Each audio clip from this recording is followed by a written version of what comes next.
Randy will ask a question if he needs to. It was just curiosity more than anything else. It was, if I remember correctly, September.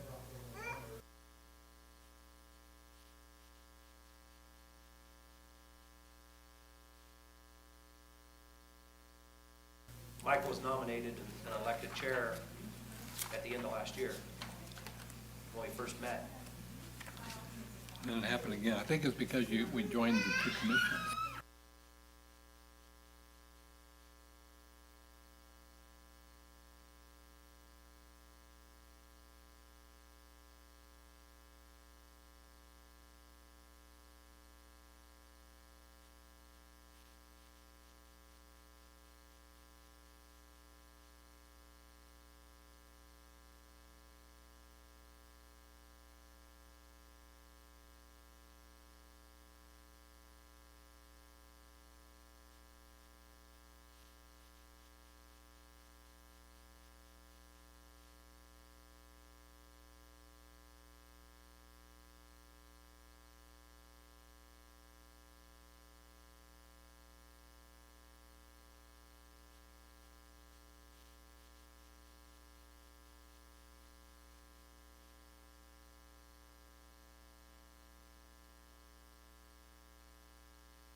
Okay, drink.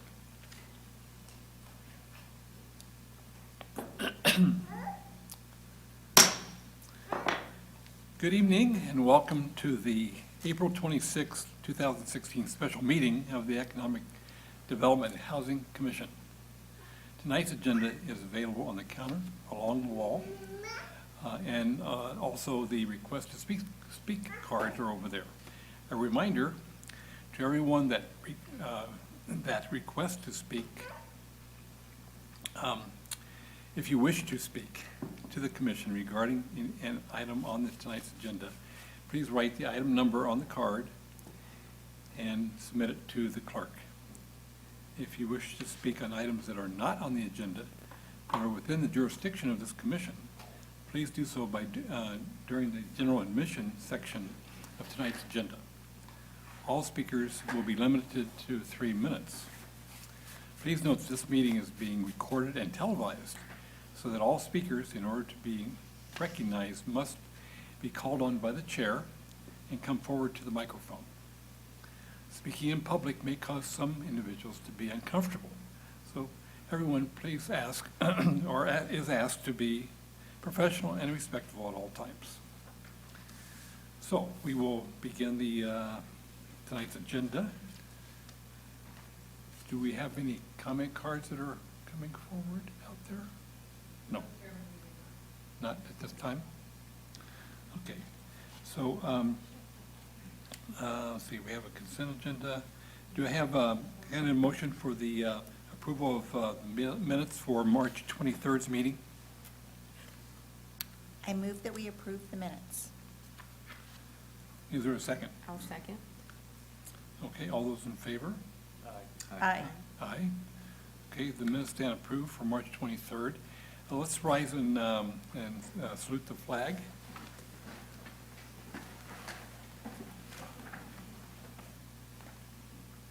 I'll begin. I pledge allegiance to the flag of the United States of America and to the republic for which it stands, one nation, under God, indivisible, with liberty and justice for all. Thank you. Be seated.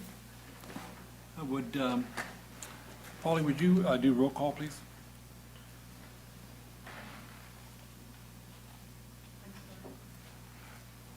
Sorry? Would you do roll call, please? Yes.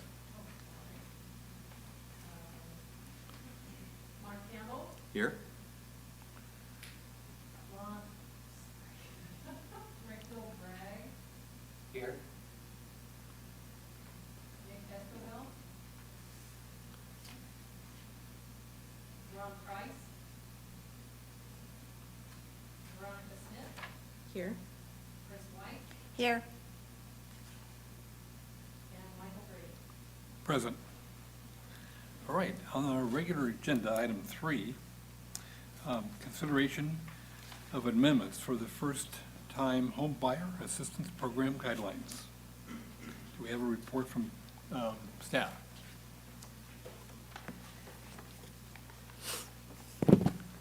Good evening, Mr. Chair and members of the Commission. This evening, we're asking the Commission to review amendments to the first-time homebuyer program guidelines and recommend to the City Council that they approve those amendments. I'll briefly go over primarily one major amendment that we are doing, which is really the only policy change that we are making to the guidelines. The other changes are mainly for cleanup and to update certain sections of the guidelines. But the one change that I do want to point out is we are asking the council and the commission to reduce the interest rate that we charge for our first-time homebuyer program loan from 3% simple interest to 0%, making it a fully deferred zero-interest loan due and payable in 30 years, or if any of the other triggers come up before the 30-year period, which would be conversion to a rental property, sale of the property, transfer of ownership, death, or the 30-year period. And the reason that we're asking for this change is because in the last several years, there have been many changes to the lending industry as a result of the many foreclosures that happened and the whole housing collapse. Those changes were meant to provide buyers a lot more information and more clarity as to the loans that they were being provided, the terms and conditions of those loans, the fees that they were paying. Those new changes require certain disclosure forms be filled out at the time that an application is received by a lender that contain information about fees, about costs, information that is not available at the time that we receive our first-time homebuyer applications.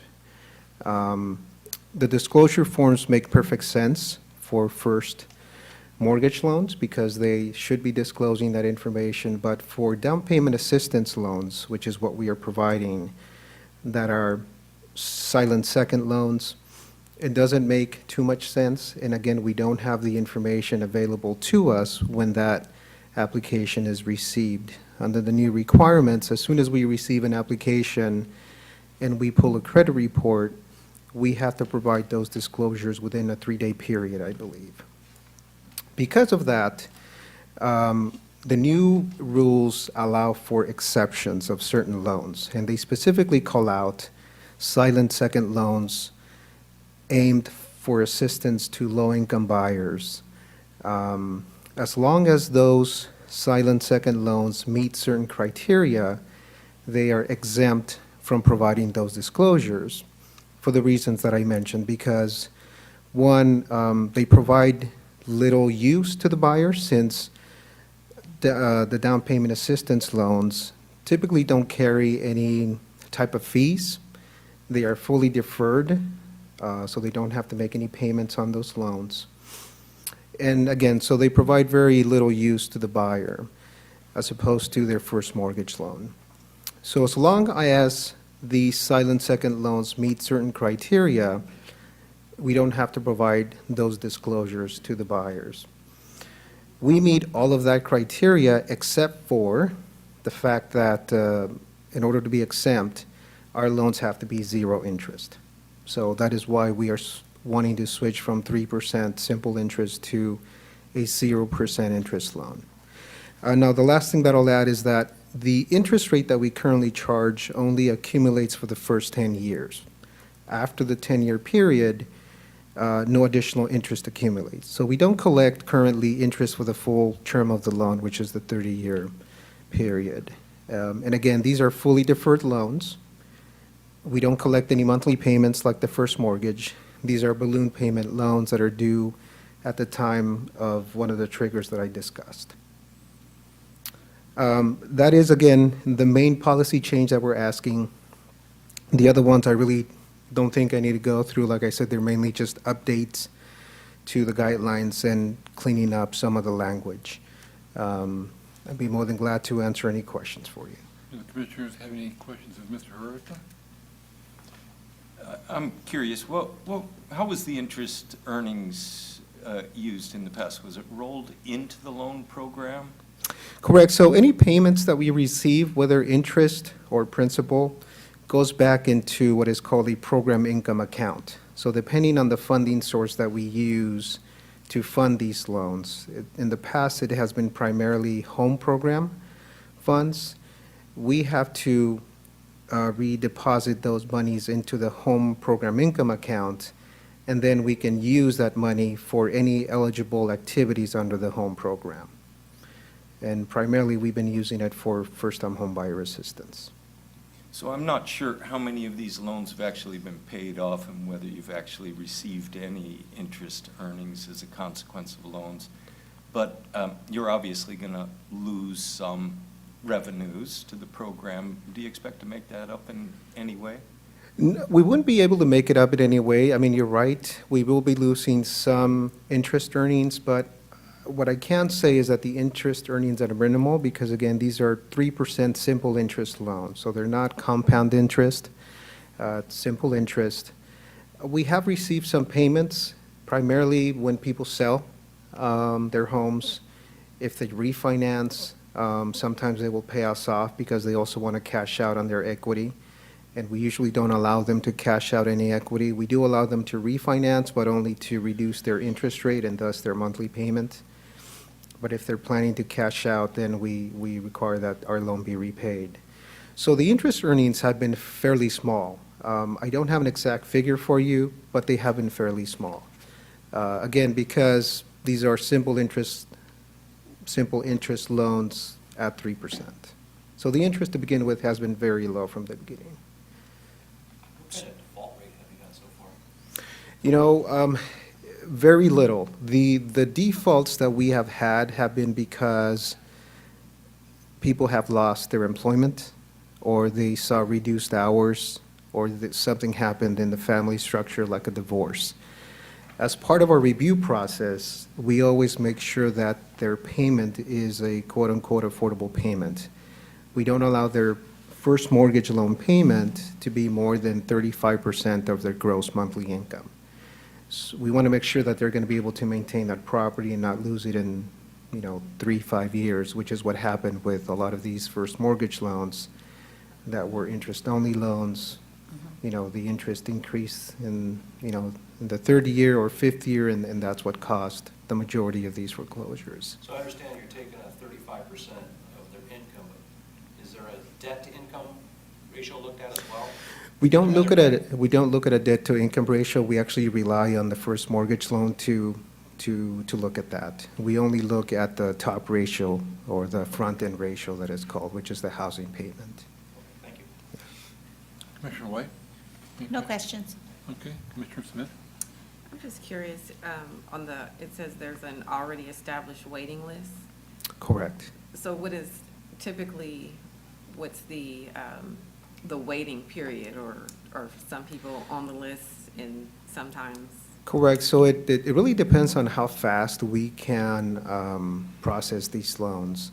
Like I said, one of the reasons why we want to make this change is because our review process of the application takes slightly longer than your first mortgage lender, at least initially, because the funding sources that we use require that we verify all the income and assets of an applicant.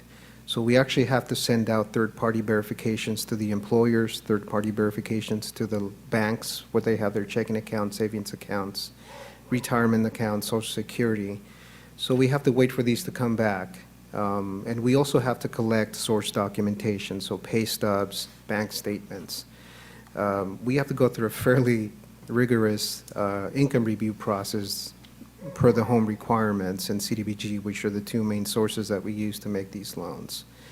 So it really depends on how fast we can move through these loans, and also staff availability.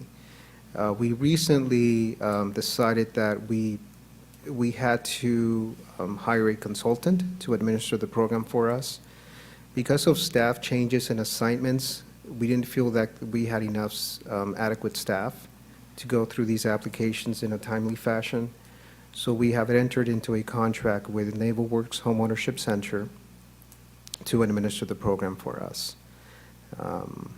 That's kind of a roundabout way of getting to your question, but it really depends on how fast we get all those third-party verifications back and how fast the applicants also submit their documentation to us, because it is quite a significant amount of documentation that we have to collect.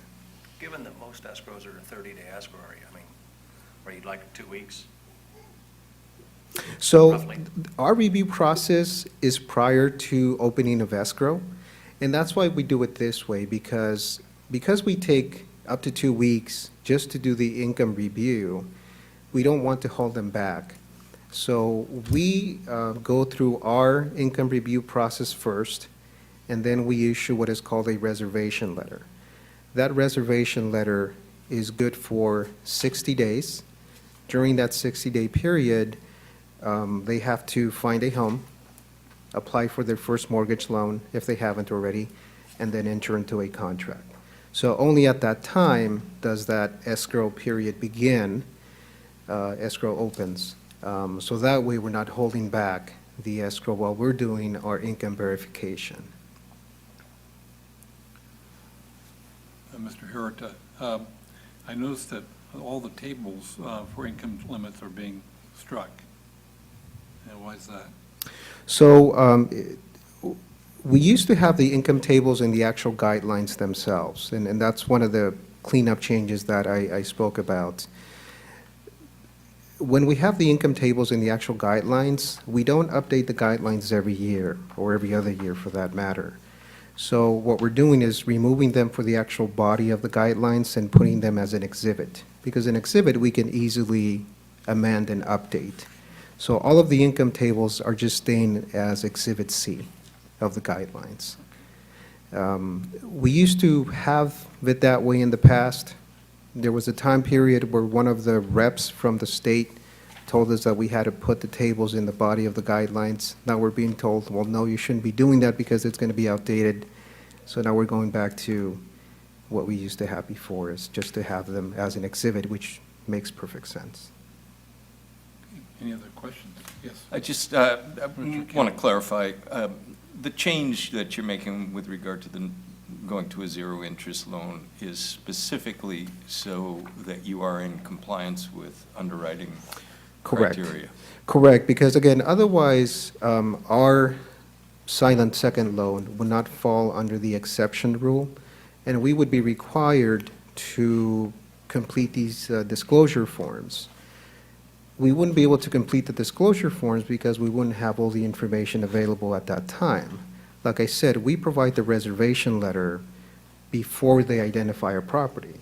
So we don't know what the value of the property is going to be at that time. We don't know what the fees are going to be, all of that. So we would have to change our whole review process and maybe have to extend escrow periods for 45 or even longer periods, 45 days or even longer, if we had to do that after the fact. Okay, thank you. This is a kind of concurrent review is what you're saying. I'm sorry? It's a concurrent review is what you're saying. It's a review prior to them entering into any contract and opening escrow. It's basically a pre-approval. Correct. It's what was a pre-approval, but actually, we are formally reviewing all of the income determinations. So at that point, we know that they are in fact income qualified for the program. Okay, any other questions? Okay, the charge we have to the commission is to adopt the recommended modifications to the CDBG funds for the sorry. Hang on. To approve the amendments to the first-time home buyers assistance program guidelines, and make those recommendations to the city council. So, any discussion, any further discussion by the commission?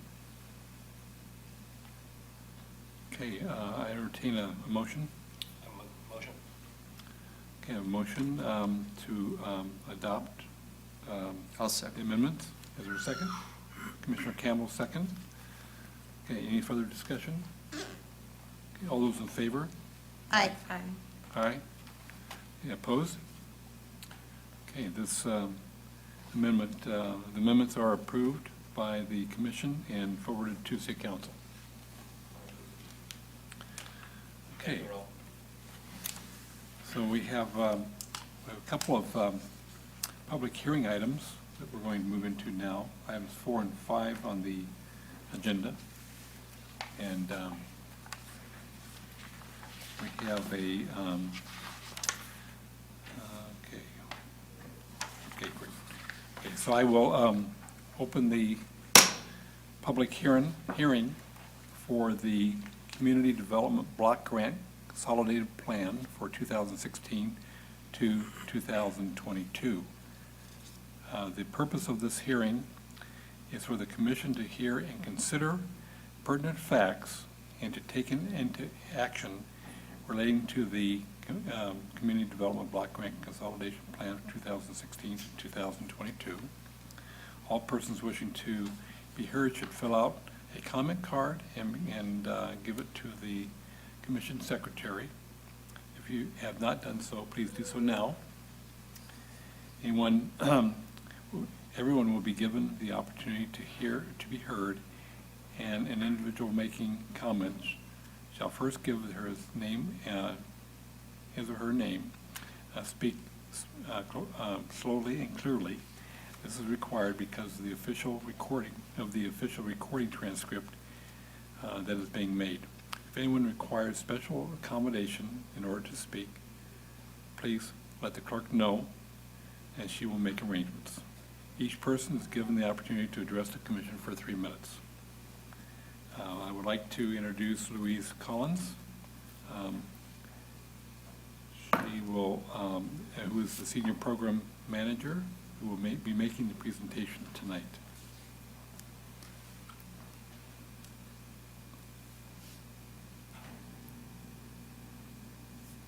Thank you, Chairman Brady. I work as Senior Program Manager in the Department of Economic Development and Housing for the City of West Sacramento.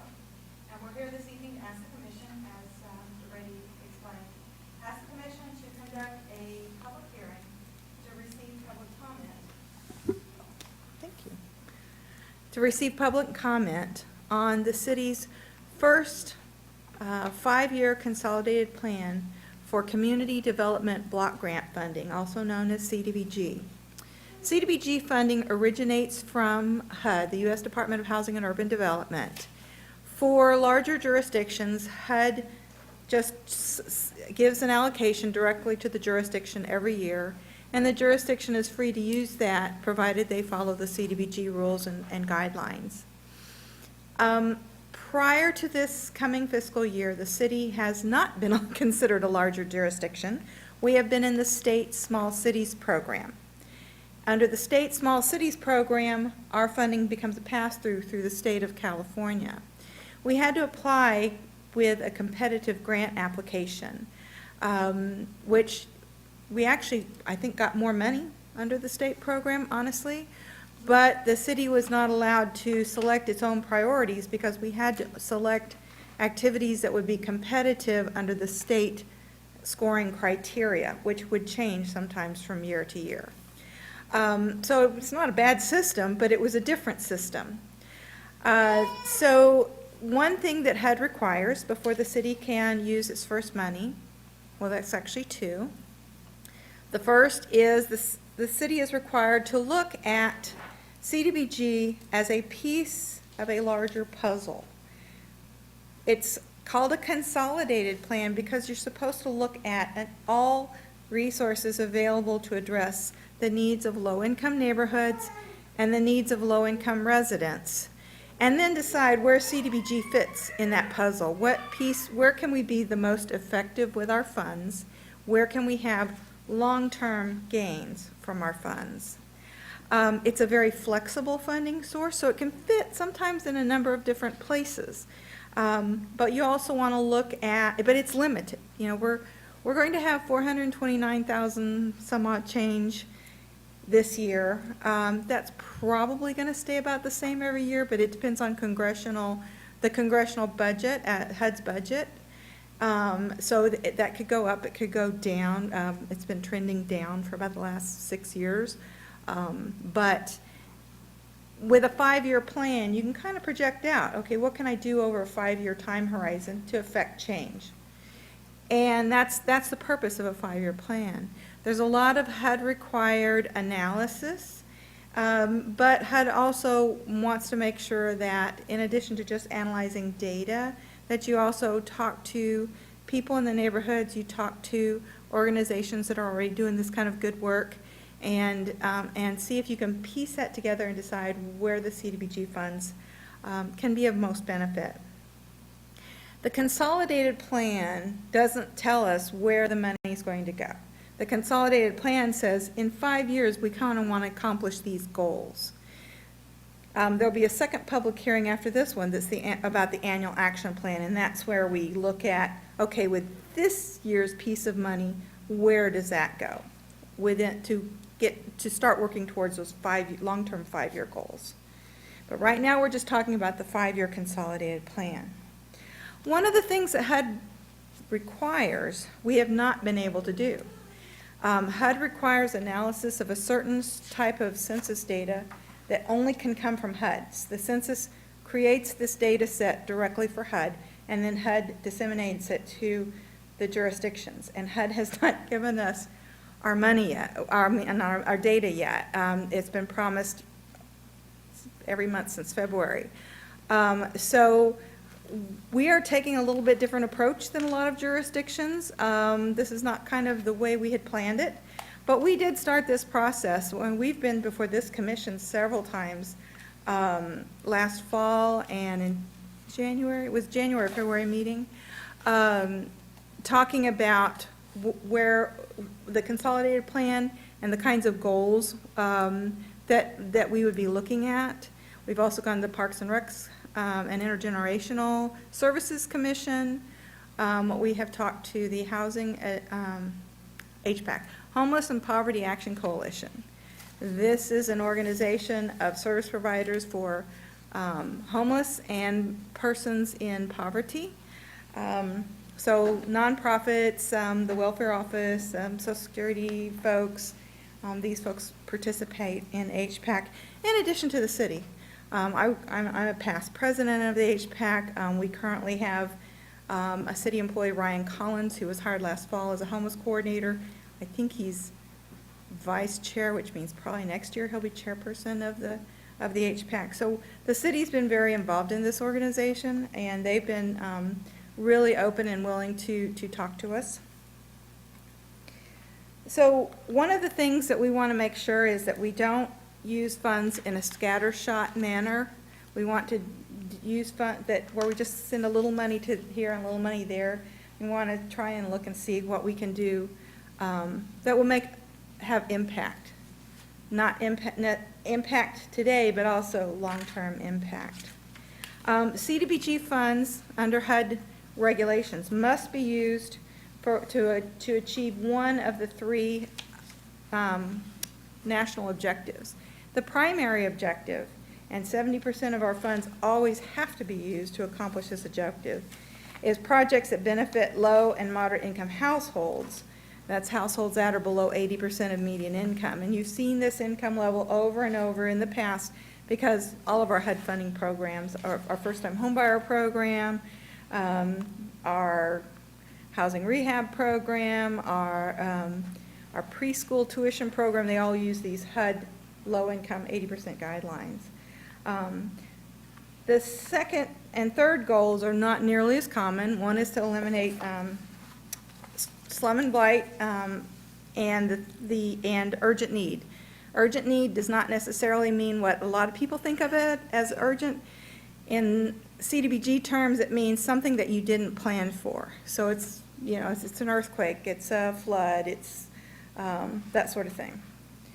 A number of years ago, when we had heavy rains, I know some cities moved their CDBG funds over to do, to help businesses that had been flooded. And that sort of thing is what urgent need can be used for.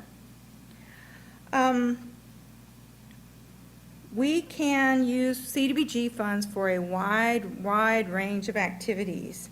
Housing is probably the most common, and it can also be used for public facilities that are serving not just low-income census tracts, but low-income, primarily residential census tracts. So one of the ones that we're looking at in particular to this evening is the Washington neighborhood, which is pretty close to the boundaries of Census Tract 101.01. The census draws these boundaries, and they have really no relationship to real boundaries in your community. It's all a numbers game. When a census tract gets up to I think it's like 8,800 or something like that people, then they just split it, and they don't care where they split it. So some of them don't make sense, but Washington is pretty much 101.01. And it is a primary residential neighborhood, and it is a very low-income neighborhood. And one of the reasons we did a study on this, the Washington Realize study, last year, is that it is poised for a lot of development. We thought this would happen years ago, but the housing crisis and subsequent recession kind of put that aside for a while. But now there's a resurgence, and with the development of the arena just across the I Street Bridge from Washington, we want to make sure that we focus on that neighborhood and we do things that will help the low-income residents who may be at risk of displacement as that neighborhood, as property values rise, as rents rise. So we're looking to focus activities there.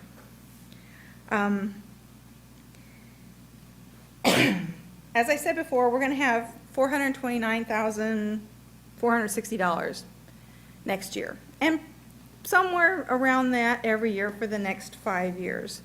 So we already have quite a bit of money from our state grant that we'll be also using for the next 18 months.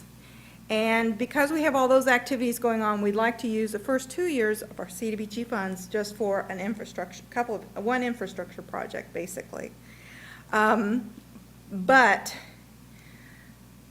the goals that we're trying to accomplish will be accomplished not just with that money, but with our state money and with other monies that the city may have or other resources the city can obtain. CDBG funds a lot of times can be used as match to bring in additional funding. So sometimes if you're able to use CDBG funds in a way that brings in more private resources or public resources, you can get a much bigger bang for your buck. The goals that after all of our community outreach and meetings, the goals that we have seen most common and most people seem to feel are important.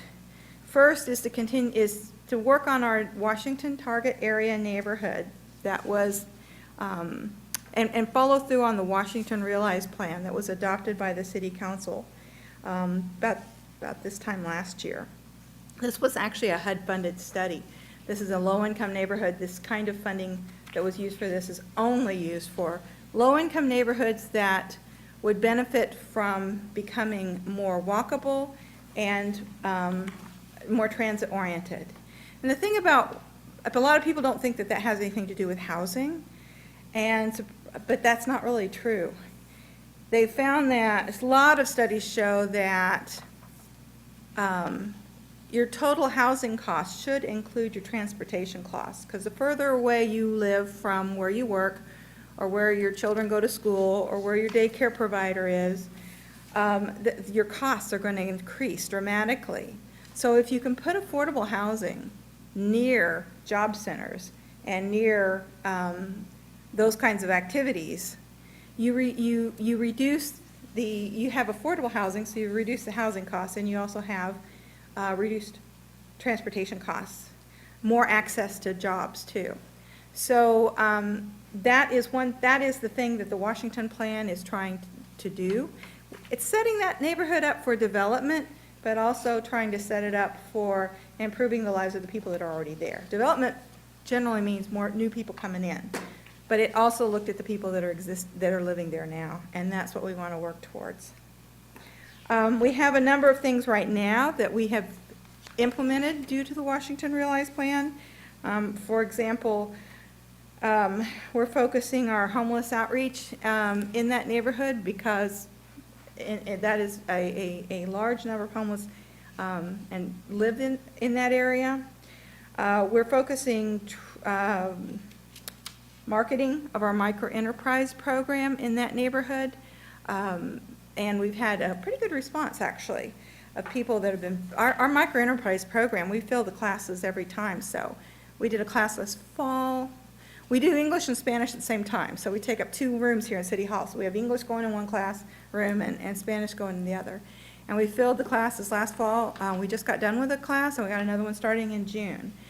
So these are all low-income people who either own a business and are trying to increase their earning potential, or they're low-income people that want to start their own business. We also are doing targeted marketing of our preschool tuition assistance in that neighborhood. So this is providing tuition assistance to low-income families so their children can attend full-time preschool. Those are CDBG funded activities through our state CDBG grant for the next year and a half. As I mentioned before, we also have, in addition to our state CDBG grant, we also have program income, and Aurora mentioned program income earlier. So when we have these loans out, sometimes we get receipts back. And so we have this money that's continually dribbling in. So our CDBG program income currently on hand is allocated to, we got $200,000 going into the next phase of Bright Park development. Around where they built the Kaboom playground, there's going to be additional improvements to enhance that playground. There's going to be shade structure for the parents to sit under, and a restroom facility right next to it, and some things. That is, Bright Park is a huge amenity in that area that has not been well used for, well, it's well used, a lot of people are out there, but it's not doing, it doesn't provide the amenities that it could for that neighborhood. And so we're really excited about that. We also have program income going into the Affordable Housing Project. It used to be known as Delta Lane, now it's West Gateway Place. It's right over here on the corner of West Gateway Place and, well, Garden Street, Delta Lane. I think it had one other name at one time, started with an R, I'm trying to remember. But that building that's going up, I think they're hitting the 4th floor right now. That's going to be 77 units of affordable housing. And there were very significant infrastructure costs, so we put CDBG money into the infrastructure. CDBG cannot be used for new construction of housing. It can be used for construction of public facilities, but not for housing. It can be used for rehab, it can be used to acquire land for housing, and it can be used for infrastructure. So we couldn't put it in the construction of project, but we were able to put almost $1.2 million into the infrastructure that was needed. I don't know if you remember that lot, there was a box in the middle of it. That was a storm sewer pump station right in the middle of that parcel. So we had to move that off-site. So it was pretty expensive.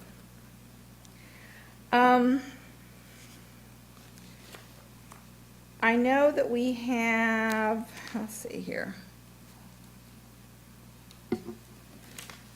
Your staff report includes information on all the organizations we've spoken to, and there's been some personal interviews, there's been there's been group meetings. We've also looked, but we've also, for the last couple of years, been leading up, we knew we were going to hit entitlement status soon. So we've been doing things to lead up to this. One was the Washington Realized Plan. One was the homeless study conducted 2 years ago. And then we recently completed the housing element of the update to the housing element of the general plan. So we're using information from the significant amount of outreach we did in those, a lot of that outreach on the Washington plan and some visioning that we had done in the Brighton Broader communities a number of years ago went into the idea of improvements in Bright Park. And it also, another outgrowth of that was the development of the Delta Lane or West Gateway Place project. The idea that that's going to be right next to the second stop on the streetcar when we get the streetcar. Those folks will have such direct access to jobs downtown. It will be it's a really great location to place affordable housing. So those are the things we've been looking at as we worked on the consolidated plan. And as I mentioned, so the goals that we are seeing are at the beginning of your staff report under recommended action. One is to continue with the Washington neighborhood realized plan. There's a lot of things in there that are not eligible for CDBG. There's a lot of things that are multi-million-dollar projects that we don't have nearly enough money for. But there are some things in there that we can, that CDBG can be a good puzzle piece for. We also want to continue with our homeless programs. Our homeless coordinator that has been acting basically like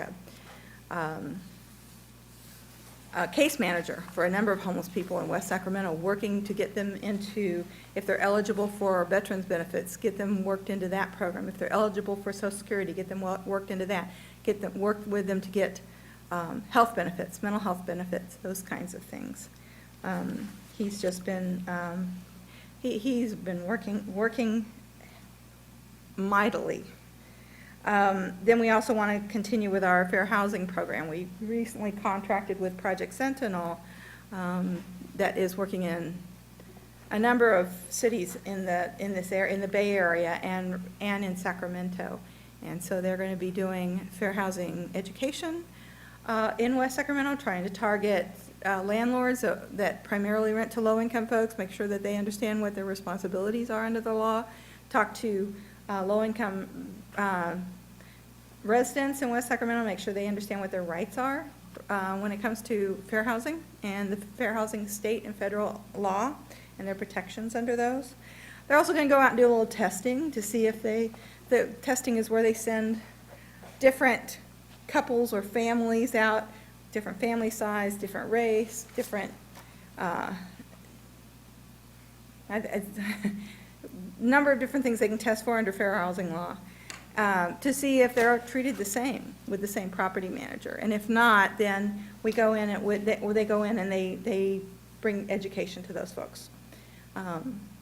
They can do enforcement, but they don't really do enforcement. They can refer a case to an enforcing agency.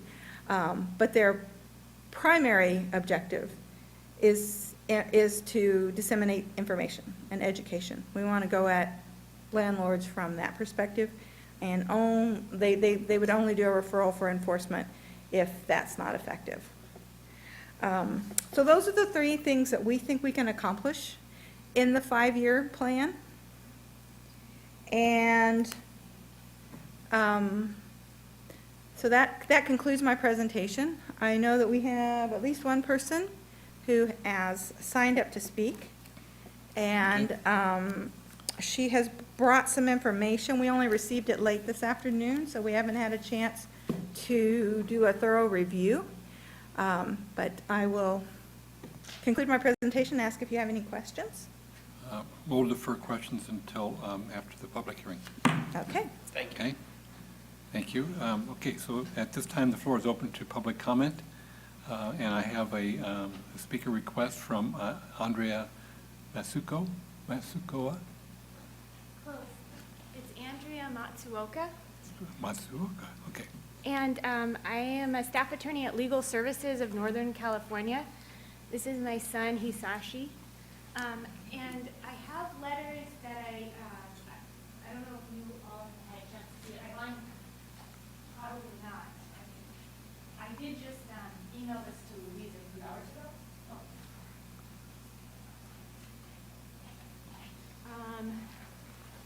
So the first part, so I guess I should say,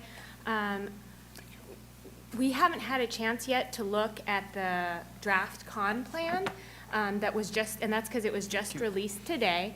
So we plan to submit another comments letter on the substance of the plan. This letter is a preliminary letter to outline two concerns that we have.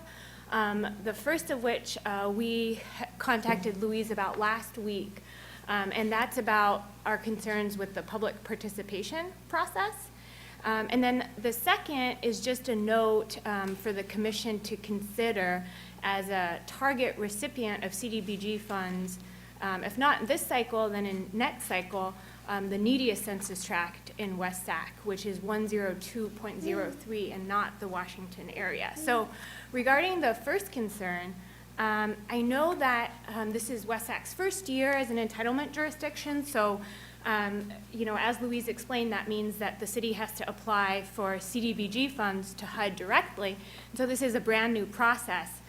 So we just kind of wanted to educate the city about the importance of community involvement in the CDBG process. That's especially true for entitlement jurisdictions. And so as an entitlement jurisdiction, then West Sac has to follow HUD regulations regarding public participation and also has to develop and follow its own citizen participation plan.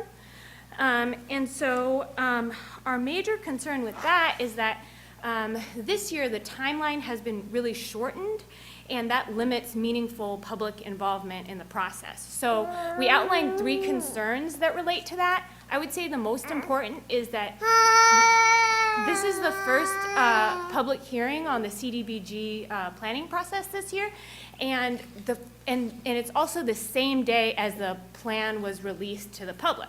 What's supposed to happen is the first public hearing is supposed to be well before the release of the draft plan, and the reason is the public is supposed to comment on needs in the community that is then supposed to inform the city's drafting of the con plan. So you'll see things were kind of done in reverse this time, and I know that's, like I said, it's because it's West Sac's first time and also because of delays in HUD data that Louise explained. But we really want to highlight this because, like I said, it's important and it's required that the CDBG planning process be very community driven, and we just hope that it will happen differently the next cycle. So that's the first concern. The second issue I haven't yet spoken to Louise about, so this is a new one, but we just looked at the data ourselves, and we wanted to call the commission's attention, like I said, to that really needy census tract, which is 102.03. I think the final page in the packet shows you the map of that census tract. We have a lot of clients who live in substandard housing in this tract, so we know this tract well from our own experience and from the experiences of our clients. And so, you know, we really appreciate all the outreach work that the city has done to residents of the Washington neighborhood and to the Brighton Broderick area, but we feel like this is a part of the city that really could benefit from the flexible CDBG funds, and that more effort needs to, I mean, the city just needs to give this area a closer look. So those are our 2 main comments at this stage. We look forward to reading the draft con plan and working with the city to make sure that the needs of low-income residents of West Sac are met. Thank you. Any questions for our speaker? So are you recommending that this process be slowed down? No, I mean, not this year, because I know that the city has already gotten repeated extensions from HUD due to the delays in data, and, you know, we at Legal Services certainly want West Sac to be able to get its money. So no, I think this year it's not a possibility because the city has already received multiple extensions from HUD, so they're already going to submit it at the latest possible deadline. And if they submit it later, they could jeopardize their funds. So not this year, but we would really like with the next con plan cycle. And the first attachment in my packet shows HUD's recommended timeline. So you'll see how different it is, HUD's recommended timeline from the actual timeline this year. And so we just request that WESAC follow it the next cycle. Okay, thanks for that clarification. If I understand correctly, you're raising a concern, not an objection, is that right?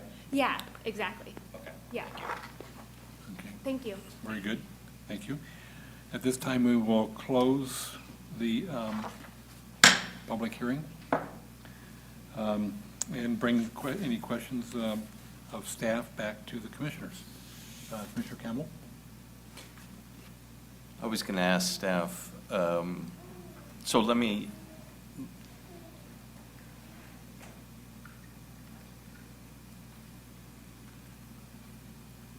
thank you, Ms. Collins. So the recommendation is that there be a more extended period between the plan development or release and the public hearing. This is a 5-year plan. Am I to understand that there will be iterations of the plan next year? There is a 5-year consolidated plan with the overall goals. And then each year, there's an annual action plan. So the next item before you is the annual action plan. We will do that every year during the 5-year period. There's also a required report to HUD every year. So there are those 3 elements. So each year we'll say, okay, this year we've accomplished, at the end of the fiscal year, we do the CAPER, the Consolidated Annual Performance and Evaluation Report, I think, is what that stands for. So when we do the CAPER, there's a public hearing to evaluate. It's got to be presented. I don't think there's actually a public hearing before it's submitted to HUD, but it has to be publicly, there's a public notice period. So there's the 5-year planning period, there's a 1-year action plan each year, and then once a year, there is a report that's up for public notice on here's what did we do what we said we would do, and if not, why. The annual action plan and the consolidated plan can be amended if need be. So if, let's say, for example, the project that we decided, for some reason, we decide that these goals are no longer workable, or we want to add something to it, it can be amended at any time during that 5-year period. The plan is the plan. We're supposed to be following the plan, but it's not set in stone. It can be amended. But we will not do a whole new 5-year plan for another 5 years. The data, which Ms. Matsuoka referred to, is one reason why our consolidated, or our public hearings have been condensed as far as timeline. The HUD requirement is that they must be at least 30 days apart. So our next public hearing is before the city council, when we bring the consolidated plan and the annual action plan to city council, and that's June 1st. So we meet the HUD legal requirement for that. We have been doing outreach. We didn't want to do the public hearing until we had that data that we could bring to the public hearing, saying, these are our areas of lowest income. Here's our areas where we have a lot of significant housing problems like substandard housing or people who are paying way more than 30 to 50% of their income towards their rent. Those are the kinds of things, that's the type of data we're talking about. And in general, it's nice to have that for that first public hearing because it gives people kind of a place to start as far as discussing issues. Public input, though, is I think, equally, if not more, important to just talk to people. And so that's what we did. We did more talking to people and no analysis of the HUD required data, although there is some data available. The map in here shows poverty rates for the census tracts in West Sacramento. They're really tiny, but if you look at them, and so there was one, I don't know if one issue in that letter talked about census tract 101.02, or 102.03, which is the area that's in that letter. It's primarily industrial, that census tract. And it does have some very significant housing problems in the residential portions, but it is not a primarily residential census tract, which definitely, it changes the types of activities that HUD allows us to use our CDBG funds on. You can't do infrastructure generally if you're serving non-residential low-income parcels, for example. So the Washington neighborhood is also a low-income neighborhood, and it's actually 101.01, not 101.02 in the letter. So its poverty rate is virtually the same as that other census tract. I'm not, but that area definitely, we know that there are a lot of housing issues there. But the population density is a lot higher in Washington than this one, is that correct? Yes, we have, hold on, let me think, 1, 2, 3, 4, 5 low-income housing projects in Washington. So, and each of those have, I think the smallest is well, we have one that's small, it's like 24 units. Most of them are 50 to 100 units. So that right there is a significant number of low-income people, but they are in decent, safe, and affordable housing. They're actually in good shape, because their rents are not going to rise just because property values rise in that area. They're going to be able to take advantage of that, of the jobs that come in and that sort of thing.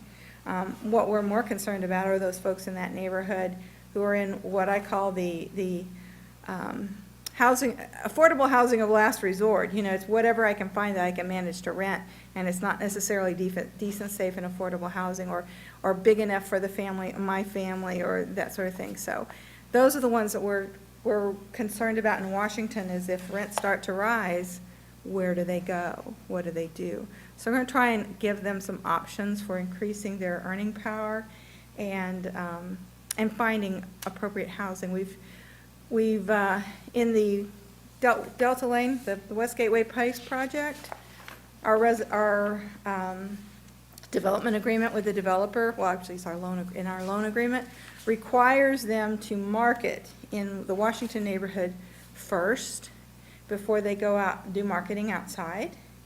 So, and then we've actually got a second phase to that project that's on the drawing board. If we cross our fingers and we roll and I pull dollars from every corner and every pocket, then out from the couch cushions that we can find, we hopefully will have that one underway in another year and a half, 2 years, roll, hopefully, which will be even more affordable housing in that area. So that doesn't preclude people from this other neighborhood moving there and taking advantage of that opportunity. So one thing we might look at is how we can link those folks with projects that are already underway or services that are already underway.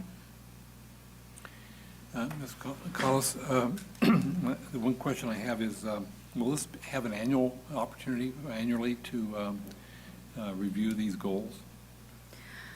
That's that annual report, the CAPERP report. Okay, but does that go out to It public? doesn't, like I said, it doesn't require a public hearing, but it does require that it be placed on public review, so there's a public notice that it's available. And I think, I can't remember if it's in our citizen participation plan or not, but my intent was to provide that to the commission. I'm not, How do we address her concern on an annual, in other words, she's recommending that, we move forward with this year, but next year, to have them looked at again? well, first of all, the consolidated plan isn't available today. I think it's Friday or Monday, begins the 30-day public review period, because we were waiting for the comments from this meeting. So we have been working on it. It's definitely, a draft is definitely underway, but the actual draft that's a draft that will be available this weekend. The final one will be the one presented to council June 1st, which will also incorporate comments received during that 30-day public comment period. So next year, what we would hope to do, we'll have all the data next year. once we get it, that data is, it doesn't change a huge amount from year to year. We could even use this year's data, but we could do the first public hearing earlier, probably, I would guess January was what we had intended, honestly. We had planned the first public hearing in January or February, and then the second one in May. So that would be, this that year. would be the intent for next year. Okay, of this year, so those are That's what past we had dates. planned for Right. this year. So it all got kind of consolidated. We were waiting for that data. HUD promised it in February, then they promised it in March, then they promised it by April 11th, then they promised it by April 25th, and you'll note that that was yesterday, and it's still not here. So what HUD has told us to do, this was not our idea, this was from HUD, is go ahead and hold your public hearing, put out a draft that's missing the data, which makes so it's just going to be kind of a strange draft, and then insert the data and renotice it when the data is available, and continue with our second public hearing on June 1st. We had conversation about this meeting before last, didn't we, about some of this stuff? We've had Remember several our conversations, yeah. Okay. Yeah, this is not the first time we've put this out here. It's not the first time we've gone to the HPAC and those kinds of organizations. So we've tried to do as much outreach as we can, but the HUD requirement is the two public hearings at least 30 days apart, and a 30-day public notice period of the draft plan prior to submission of the final plan to the council on the June 1st. We are meeting those HUD minimums. It's not the best way to do it. It's not the way we had intended to do it, but it does meet the statutory HUD requirements. So are her concerns legitimate? I don't think this is the best way to do it, but we have done the best we can within the limits of what we were given, and we are following HUD's recommendation. Okay, Not, HUD, and HUD said if we do not get that plan in, actually it's due May 15th, so we're already getting an extension. We probably won't get it in till mid to end of June, because it goes to council on June 1st, and if the council wants any changes, I have to take it back on June 15th. So if we don't get it in, the city could lose the $429,000. So could, Okay, Commissioner White? So right now, they're expecting it before June 30th. I appreciate the fact that Ms. Mitsukoa, who has now left, took the time to come here and talk to us about it. And it's really clear that we have a number of pockets in this city that need attention and help, and that's one of them. But I also recognize the fact that West Sacramento has very thoughtfully looked at neighborhood by neighborhood, and you mentioned in the beginning it's puzzle pieces. It's not just what we can do with this money, but how this money builds upon funding from other places. And we've seen this city rebuild itself neighborhood by neighborhood. So while it would be great to have more time for other neighborhoods to comment on the plan and suggest ways of diverting the funding, I'm very supportive of this plan building one really strong neighborhood in Washington and then moving to build a really strong neighborhood somewhere else.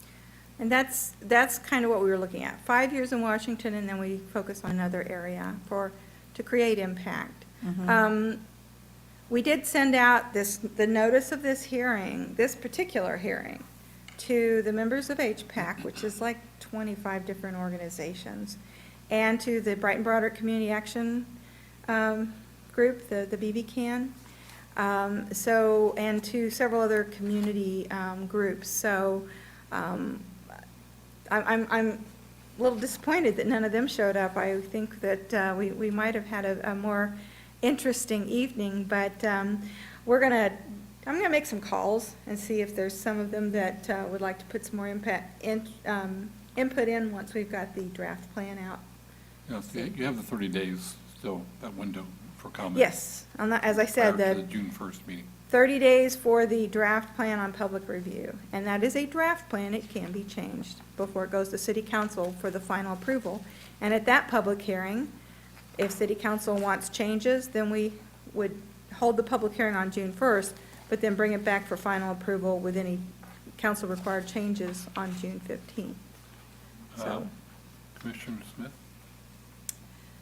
And is it also accurate to say that the 426,000 is just speaking to the new federal fund? So some of the concerns that that the missus might have had could still be addressed under the state funds and the program funds?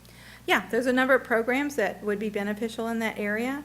And that is actually one thing we have talked to our new fair housing agency, Project Sentinel, about, is how do we get into those areas, especially if they are areas with high number of people that don't speak English, or immigrant communities that may not be aware of what their rights are as a tenant. It's primarily rental.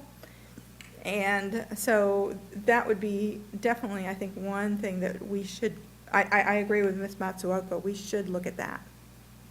And Commissioner Bragg? I've asked all my questions, thank you. Okay, all right. Commissioner Campbell, do you have anything more? I think I want to give staff opportunity to reaffirm. I think when we met, my recollection fades again, honestly. When we met in January, you presented to us the outreach plan for the CDBG strategic plan. Can I ask, you did fulfill that plan and conduct outreach? We did do outreach. We were waiting to do some of the meetings, though, meetings until we had the data, so we could go to people and say, here's what the data says, now what do you see, and how do we work with the two? So I wish we had done a better job that way. Like I said, that data shows areas of ethnic concentration, it shows areas of low-income poverty concentration, it shows areas where you have a lot of substandard housing, and as I said, people that are paying more than an affordable portion of their income towards their rent. Couple of other things that are in that special data set, because the census doesn't recognize the HUD low income, very low income, extremely low income limits. That's a HUD thing. The census doesn't. If you look at census data, it'll say in this census tract you have this many families that make below $30,000, but that may not be the cutoff amount for a HUD income limit, and it's not adjusted by family size. So $30,000 is, under the HUD requirements that we look at, is different for a one-person household and a four-person household, as far as what limit that hits. So that's what we're missing. Also, several years ago when the census, mid-2000s, the census went to, instead of a decennial every 10 years, they went to the American Community Survey. And the American Community Survey is either, there's some data that's on a 3-year average and some that's on a 5-year average, so they don't survey every resident, every citizen, every 10 years. They go out and do randomized testing every 3 to 5 years and do these averages. But a lot of the more detailed data from the American Community Survey is only available for jurisdictions of 60,000 in population and above.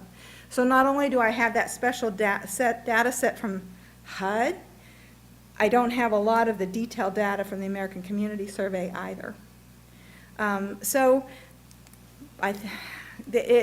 Looking at data that's from like 2000 census is probably not really relevant today. West Sacramento is not the same city at all. 16 years. Southport doesn't exist.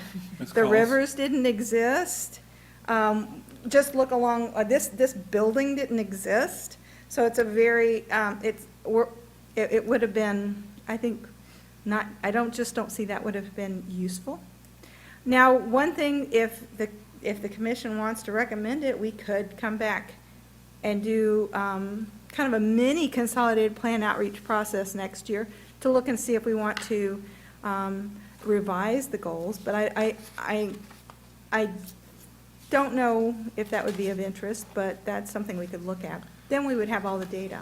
Well, I was kind of thinking maybe along the same lines. I was wondering if we could, once the data is available, that there could be a validation of the goal set. And that's after approval, but, just taking one more look at it with the data. But there's also a consensus out there now, it's in play, I have one to respond to. So they are random sampling community members. Oh, well, make sure you fill yours out. Well, I intend to fully. But the point is, I think it might be prudent for a recommendation, maybe perhaps from the commission, we have to think about that, to maybe visit the data one more time when it is available and just validate the goals. Okay. Okay, thank you. And then when we've got a draft plan available, I will send out an email to the commission to let you know. It'll be on the website. So I'll send you a link so that you can look at it. It may or may not have data in it. And the weird thing is, it's a special HUD, it's online. The whole Consolidated Plan and Annual Action Plan is an online system, so you can't do a lot of you can add a few things, but you can't do a whole lot of tweaking. So it'll have charts where you're supposed to input all this census data, and then it'll ask questions related to the census data, which we will not be. So there's a lot of questions in there that will be blank until we have the data and the time to look at it. Okay, so just a point of clarification to staff, we're to just provide comments on item 4, correct? Because that's what it says- There's that's a what it recommendation says that on the agenda. the recommendation is to adopt a recommendation for the 3 overall goals for the consolidated plan. Okay, That's the recommended action, but you can certainly change that to be comments if you wish. I was just going off of the way the statement is made on item 4 of the agenda, where it says that the commission is to provide comment to staff, which would be passed on. And then I have an additional request stating that you'd like a motion for, to approve the recommended goals. Okay, so just so the commission's clear on the direction that we're given Yeah, for and if item you 4. want to do some more, I'm receiving direction from you all, so all of this will be considered. And we'll look at the comments that you've made and the questions you've asked. But if you wanted to make a more formal comment, you could also Okay, I will, the chair will do that. entertain a motion at the pleasure of the commission to see where we go with this. I'll move to approve the recommended goals in the 2016-2021 consolidated plan. Is there a second? Okay, very good. We have a motion and a second to approve the recommendations for the 2016-2021 consolidated plan. Any further discussion? Okay, I will entertain a vote now. Do we do a roll call, or do we want just all those in favor? Aye. Aye. Aye. Any opposed? Okay, we have a unanimous recommendation to City Council on item 4. Okay, moving on to item 5 on the agenda. This is also another public hearing that's now open. This is for the 2016-2017 Annual Action Plan for the Community Development Block Grant Funding, CDBG. The purpose of this hearing is for the commission to hear and consider pertinent facts and to take action relating to this action plan for the CDBG funding, grant funding. So all persons out there wishing to be heard shall fill out a comment card and give it to the commission secretary. And when everyone will be given the opportunity to hear, to be heard, and any individual making comments shall first give their name, his or her name. Please speak slowly and clearly This is required because of the official recording of the transcript for this hearing. If anyone requires special accommodations in order to speak, please speak to the clerk, and those accommodations be made. Each person is given the opportunity to speak to the commission for 3 minutes. I will now entertain the staff presentation from Louise Collis, Senior Program Manager. She will be making our presentation. Okay, thank you. Now, within the framework of the goals that we just discussed, the implementation of the Washington Realized Plan, continuation of efforts to reduce the incidence and the extent of homelessness in West Sacramento, and efforts to improve understanding of fair housing law and the rights of lower-income tenants in West Sacramento. We have recommended that we focus the first year's funding, probably the first 2 years' funding, on the Washington neighborhood section of the Riverwalk Park. I don't know if you've ever walked that section, but once you get up north to the I Street Bridge, it becomes a gravel path. And there is a paved path further down. So we have a lot of people that bicycle to and from work. We have families out there that are, walking the dog, or the kids have the bicycles and tricycles out there. So that is not accessible to persons on a bicycle or to persons with mobility impairments. So we would like to extend that Riverwalk Trail north so that there is a continuous paved trail through there. This is also in conjunction with the new bridge that will replace the I Street Bridge. I think on our side of the river, we're calling it the C Street Bridge because it's going to come off of C Street, and it's going to angle a little further north of the current I Street Bridge. I don't know what they're calling it across the river, but we're calling it the C Street Bridge. It's on our C Street anyhow. And one of the things where the city has dedicated, gosh, I can't remember how many millions, like $20 million, something like that, a huge amount of money towards this bridge. Sacramento has to come up with their portion, and this is leveraging a federal grant money to build this bridge. But this funding only brings the walkways just like right to the ground and stops. So what this will do is also make a continuous paved, accessible trail all the way across both the new C Street Bridge, and if the I Street Bridge remains as a pedestrian bridge, up through there. Now, that is, as we've already discussed, that's a Washington neighborhood. It is a low-income, primarily residential census tract.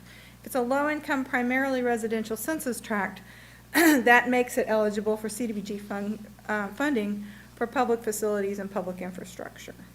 And basically that qualifies for national objective number 1, benefit to low and moderate income persons.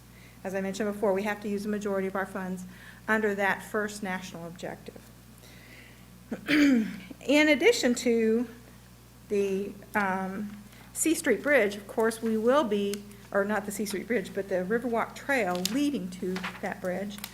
We'll also be doing a number of other CDBG-funded activities, as I mentioned before, through our existing state funding. The current grant goes through October of 2017, so we have about 18 months of funding. And we are focusing a lot of that on the Washington neighborhood. And it's also funding, as I mentioned before, a small amount of money, well, $200,000 in Bright Park. I think that's actually close to $1 million project. And Delta Lane. Another reason we selected that project is that it's probably going to take a couple years to get it up and going, because there's going to be engineering costs and design costs. We have to do the CDBG is federal funds, so you always have to do NEPA, National Environmental Protection Act analysis, in addition to the state of California, CEQA, the California Environmental Quality Act. So we'll have to do NEPA and CEQA, and we also will be needing to There's portions of that trail are on privately owned property, little pieces of it. So there's going to be some land acquisition that'll have to occur. So that's what we'll do with this year's money, probably, the majority of it.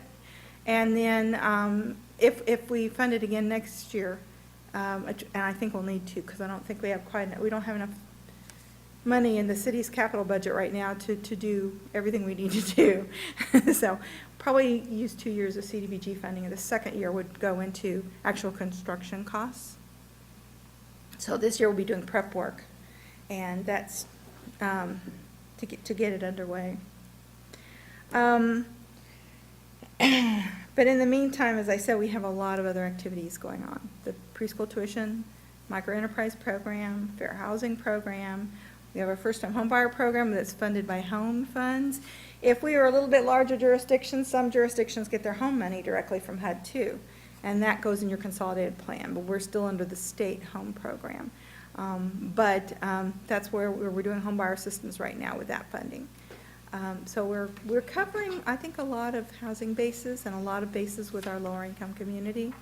And the preschool program, of course, has been a very strong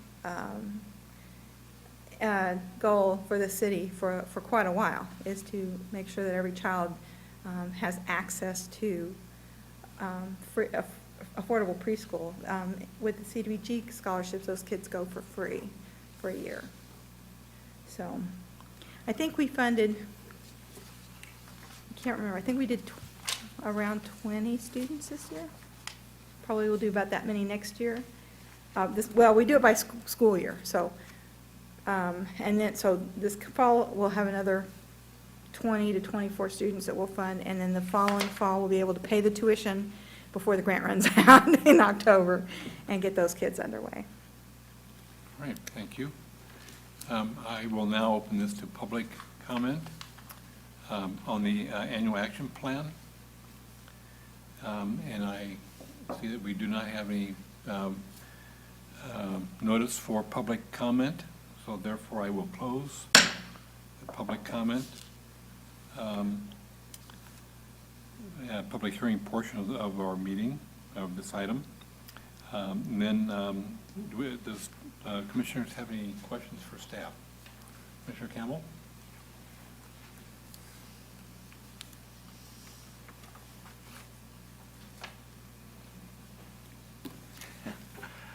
Thanks.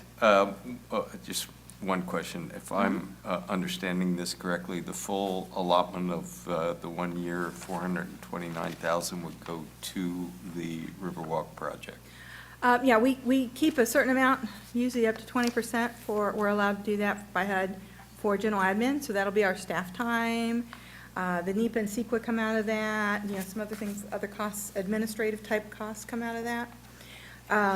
Yes, the rest of that, and HUD has not told us yet when our program income becomes federal program income.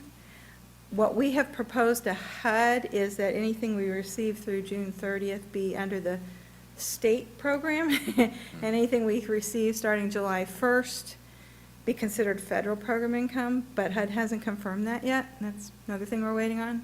We've been asking that since last fall. So it would be the full grant amount plus program income received, probably program income received after July 1st.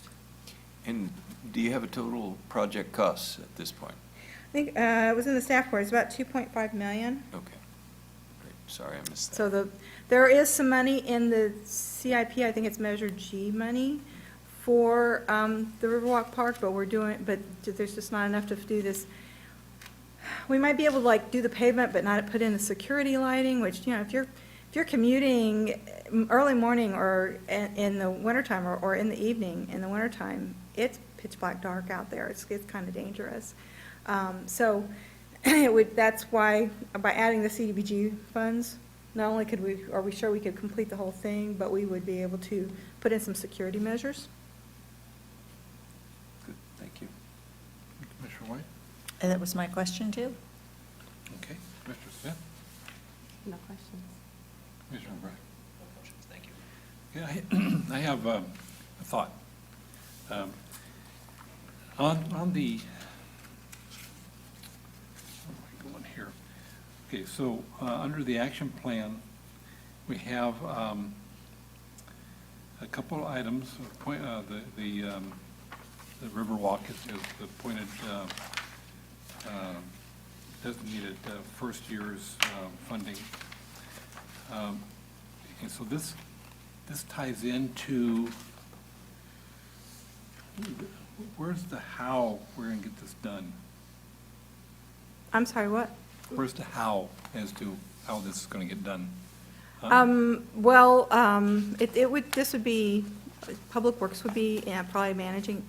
We've kind of been debating, it's either going to be Public Works or the Park Departments that would actually be managing the project. Okay, so this We is gonna would go be- out, this would be like an RFQ that would be put out for the A design of construction this? bid project, well, yeah, and Design there draw. might also, I don't know if the planning, the engineering design, I don't know if that's going to be put out to bid or if that'll be done by the engineers in-house, that one I'm not sure on. Okay, so all that, the how of it is still, The how of it will follow regular federal and state and city procurement requirements, as if, for anything that we go out to bid on will be publicly bid. Like I said, we have some engineers on staff, but not enough. We don't have nearly as many engineers as we need right now for all the projects that are on the drawing board. So we actually have, actually are taking applications, or may have just closed applications for another engineer. So as far as whether this particular project will be done engineering in-house or whether it will go out to bid, I'm not sure. Yeah. Once we get our new people in place, we'll parse out the projects and see who fits where. so my recommendation would be, not only for item 4, but item 5, is to try to give some thought to the how bullet points. These are gonna be accomplished, and maybe a methodology, so those can be part of the public hearing information, Okay, okay. public response information, so they can kind of see what the more specific plan is. Mhm. You know, Yeah, we can do that. That would be specifically for the annual action plan, because that is the one that relates to this particular project, so we can absolutely put that would be going into the June 1st public Right. hearing before the city council. Correct, correct. Okay. So, does that conclude your presentation? Any other questions of Ms. Collis? Okay, thank you very Is much. that everything? Appreciate your time tonight in presenting this information to us. Okay, so now we're back to an action item for the commission on item 5.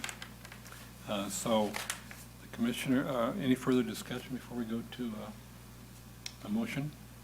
Okay, so the chair is open to a motion to adopt approve the annual action plan as presented for the 2016-17 period. So Commissioner Bragg has a motion to move. Is there a second? I'll second. Commissioner Campbell seconds. Okay, any further discussion? Okay, all those in favor, say aye. Aye. Aye. Okay, opposed? Okay, this motion also is approved, and recommendation as follows to the City Council. So going back to our agenda for the next follow-up here, we have requests and comments from the commissioners. Anything that's on the mind of the commissioners? Okay, hearing nothing there, staff updates. No staff updates. Can I ask one quick question? Sure. When you were talking about our side of the bridge, the C Street side, what is the anticipated commencement of construction on that? Do you know? I have people that ask me that question quite frequently, and I don't know the answer. I've been told 2 years. 2 years? The last we heard was 2018. 2018, and completion estimated What, about 2 years, Rob? I 2020. think it's about 2 years. 2020? Yeah. And then the Tower Bridge? Tower Bridge? You mean the tower you mean side, the- coming from the Broadway side, I'm sorry. The Broadway Broadway Bridge? Bridge, Broadway? The Broadway Bridge is way out there. Yeah. Way I out. mean, they haven't even decided where it's gonna 10, go. 10 to 15, It's on a much, much longer time horizon. Mm. I don't know that we even know that at this point, but there's a lot of work that has to be done before that one's, underway. I was- 15 I years, was- 20 years, there's a lot of, because of the alignment, there's, parcels that'll have to be acquired, we've got to move railroad tracks that are in the way, there's a lot to do, and we've kind of started some of that work on our side of the river, but Sacramento, I don't think is moving quite as fast, so, you know, that's smaller jurisdiction, a lot of times can kind of move a little quicker. So, yeah, the time horizon depends on not just us, but also our partners across the river, so. I think their mind is on another project at the moment. Could very well be. There's a lot of projects in this region. This is a growing region. It's a very vibrant region, and there's just a lot going on, yeah. Thank you, I appreciate that. All right, so there are no further staff updates. How about calendar of events? When's our next commissioner, our next commission meeting? That will be Wednesday, May 25th. And that was a action that was adopted at our last commission meeting, where we set out the meeting agenda for the year. And so I think does everyone have that? Yeah, I know we have at Yes. least one item already on that agenda, so. Okay. Polly, could I ask you to just send the calendar out to our commissioners? Just so they have a chance to get that, because some of our commissioners were not here at the last meeting, so it would be good to have everybody on the same page that way on the calendar. And then we also have a notice that one of our commissioners has resigned. Is that correct? Correct. Okay, that's Min Lee. Min Lee has offered a letter of resigning. Okay, and that's been accepted? Yes. Okay, all right, just as an information item for everyone. And Commissioner Campbell is the alternate. Will you step in as that for the time being? Is that the idea? Of course. Happy to do it. It's my Okay. role. Okay, so back to, I think the next item, any other calendar of events items? Okay, guess what? We're adjourned. I was gonna say the farmer's market starts in 3 weeks. Oh, yes, what is the date of the farmer's market? It is, the mayor's dinner's on the 12th, and the farmer's market's the next Thursday. Following Thursday, huh? Yeah. 12th.